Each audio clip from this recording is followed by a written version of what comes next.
사실 뭐 이 사건에 대해서는 언급을 안 했어요. 근데 유재석이 나온 것만으로도 사람들은 어떻게 판단을 하냐면, 야, 유재석이 이런 논란이 있는 사건에 대해서 나와서 이렇게 한쪽을 응원한 건 처음이잖아. 그러니까 이거 박수홍이 맞는 것 같아. 형이 나쁜 사람인 것 같아. 대부분 이렇게 판단을 합니다. 근데 하고 싶은 말을 했으면 거기에 따른 책임이 따르는 거예요. 안녕하세요. 10번째 남자입니다. MBC 실화탐사대 박수홍 편 리뷰를 하고 있습니다. 전체를 20개로 나눠가지고 지금 16번째 얘기입니다. 실화탐사대에서 나레이션을 2개를 하거든요. 이것 좀 보겠습니다. 첫 번째 나레이션이, 대체 언제까지 가해자가 아닌 피해자가 자신의 결백을 증명해야 될까요? 이런 얘기를 합니다.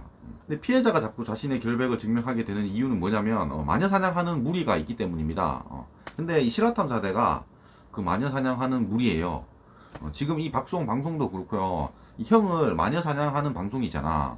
한두 번이 아니야, 한두 번이. 한강대학생 사건 때 이 실화탐사대가 마녀 사냥을 해가지고 이 불을 지폈습니다.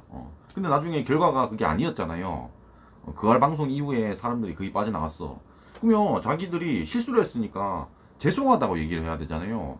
나중에 한 11월달 가가지고 이 한강 사건 2부를 방송했어요. 아니, 그러면 안 되는 거 아니야? 왜냐면은 이 사건은 피해자가 있었으니까. 니들이 그랬잖아. 아니, 언제까지 피해자가 자신의 결백을 증명해야 되냐고. 실화탐사자 같은 프로가 있으니까 그렇게 결백을 증명하는 거 아니에요. 마녀사냥 한 번 했으면 됐지 왜 또 합니까? 그래 놓고 이런 얘기를 해? 그리고 두 번째 날이죠. 이 모든 일의 시작이 박수홍과 형의 뭐 갈등이었다, 뭐 이런 얘기를 하는데, 이 형의 횡령 문제를 보는 시각이 다릅니다. 형에서는 이 여자가 문제라고 하는 거고요. 그거는 박수홍의 시선인 거야. 애초에 야, 횡령 때문에 이렇게 싸운 거고 여자는 아무 상관없다라고 얘기하는 건 그냥 박수홍입니다. 그냥 박수홍의 입장만 얘기를 하면 안 돼. 왜 형의 입장은 한 번도 얘기를 안 합니까? 이 여자가 들어와서 우리 집안이 망했다 이런 얘기를 하고 있잖아. 그런 얘기를 왜 일부러 숨기냐고 안 해. 17번째입니다. 형 측의 대응입니다. 실화탐사들도 방송을 하려면 이 형한테 물어봐야 되잖아요. 그러니까 형한테 전화를 하니까 형은 뭐라고 했겠어요? 말씀드릴 게 없습니다. 이렇게 나오죠. 방송 당일에 갑자기 박진홍 씨가 이렇게 입장을 보냈대요. 많은 마녀 사냥이 있을 때 이 반대편에 있는 사람이 입장을 보내거든요. 뭐 기사도 내고 합니다. 여태 뭐 다 그랬어요. 근데 사람들이 그걸 듣질 않아요. 그걸 듣질 않기 때문에 몇 번 얘기하다가 뭐 포기하는 경우가 많습니다. 이거 2개를 보여주거든요. 이건 보겠습니다. 116억을 횡령했다는 동생의 주장에 대해서는 그냥 거짓이다. 116억 횡령했으면 지금의 재산이 말이 되냐, 그냥 이렇게 얘기했고요. 사적 유용 법인카드에 대해서는 가족 기업이다 보니까 사적 유용한 거 맞다, 있긴 있는데 박수홍이 훨씬 많이 썼다, 그냥 이렇게 얘기를 했어요. 저는 이걸 보니까 좀 의문이 드는 게 과연 이거 2개가 다일까라는 생각도 들어요. 그러니까 박수홍이 여태 방송에서 쭉 한 얘기가 있으니까 이런 얘기에 대해서 그냥 답변을 이 2개만 쓴 게 아닐까라는 생각도 듭니다. 18번째입니다. 이 박수홍을 응원하는 사람들이 나오고요. 좀 이따가 유재석도 나옵니다. 애신 아동복지센터 퇴소자 박수홍이 20년 동안 봉사한 보육원이래요. 수홍 아저씨를 기억하는 사람들은 저희같이 생각하는 사람이 훨씬 더 많을 것 같아요.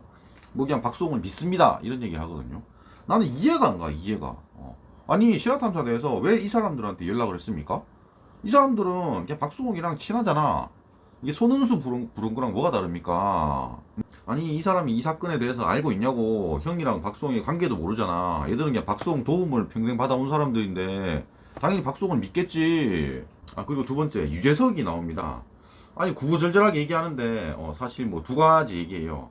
그러니까 박수홍이 착하다라는 얘기랑 뭐 박수홍을 좋아한다, 뭐 이런 얘기를 합니다. 사실 뭐 이 사건에 대해서는 언급을 안 했어요.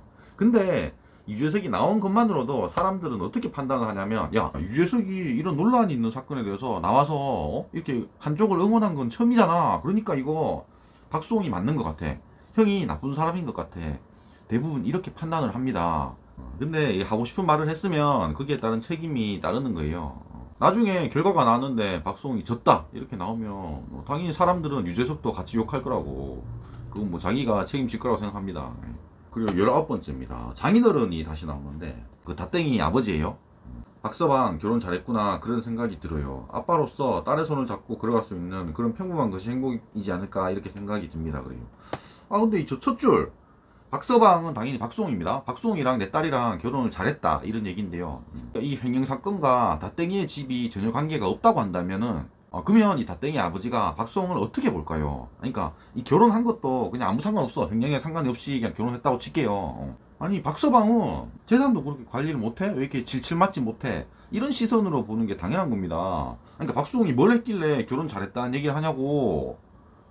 횡령 때문에 자기 집안이랑 싸우고 있는데, 그러니까 이 싸움 자체가 이 박수홍 형 집안이랑 이 다땡이 집안이랑 박수홍을 놓고 싸우는 상황이다라고 생각하면 저 말이 이상하지 않아요. 그럼 박수홍 편을 드는 거잖아요. 결국 다땡이 때문에 벌어진 일이기 때문에 저런 얘기를 하는 거예요. 그리고 마지막입니다. 박수홍이 마무리하네요. 지켜봐 주셨던 분들이 저를 힘을 내라고 응원의 글을 뭐 많이 올려줬다. 정말 잘 살진 못했지만 그래도 부끄럽지 않게 뭐 살았다고 자부하는데 뭐 울면서 버텼다. 누군가가 이겨내면 그 다음 피해자가 없을 거고요. 말도 안 되는 거짓 속에서도 진실을 보게 되지 않을까 싶습니다. 작은 힘이지만 정말 노력하면서 살겠습니다. 그래요. 사실 박수홍 자체가 나쁜 사람이냐라고 한다면 저는 그건 아니라고 생각해요. 정말로 착한 사람일 수 있다라고 생각을 합니다. 근데 선동을 잘 당하는 사람인 것 같아요. 제 생각에는. 다른 사람 얘기를 들으니까 야 형이 사실은 저렇게 나쁜 사람이야 라는 얘기를 하고 있는데 그것만 딱 들리는 거야. 그래서 이 선동이 안 되려면 이 열람이 채널을 꼭 필히 구독해서 봐야겠다 이런 생각이 드네요. 아니, 제 채널을 구독해서 보는 사람은 이 사기를 당하지 않거든요. 영상이 마음에 드셨으면 구독과 좋아요 감사합니다.